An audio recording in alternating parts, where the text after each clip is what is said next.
ይሄን ቪዲዮ ኤሌክትሪክ መኪና ሊገዛ ላሰበው ጓደኛ ላክለት። መቼም ሰምታችኋል ካትል አዲስ ሶዲየም አየን ባትሪ እንዳስተዋወቀ።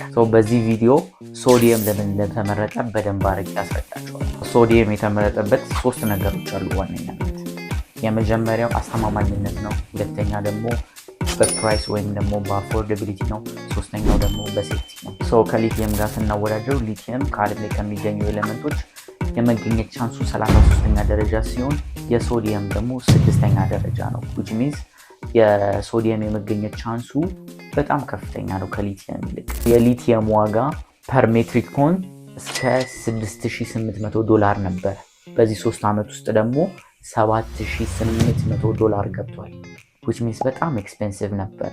የሶዲየምን ደግሞ ስናይ $800 ብቻ ነው ፐር ሜትሪክ ቶን፣ በጣም ርካሽ ነው ማለት ነው። ግን ሶዲየም ሌስ ኢነርጂ ዴንሲቲ ያለው ከሊቲየም አንጻር። በቴምፕሬቸር ደግሞ አኳያ ስናይ ሶዲየም በጣም ከፍተኛ ቴምፕሬቸር ባለበት ኤሪያ ፐርፎርም ለማድረግ የሚቸገር አይነት ባትሪ አይደለም። ሶዲየም አየን ባትሪ ሪሳይክል ለማድረግ በጣም ቀላል ነው። እንደዚህ አይነት ኢንፎርሜሽን የምትፈልጉ ከሆነ ፎሎ እንዳይረሳ። እወዳችኋለሁ።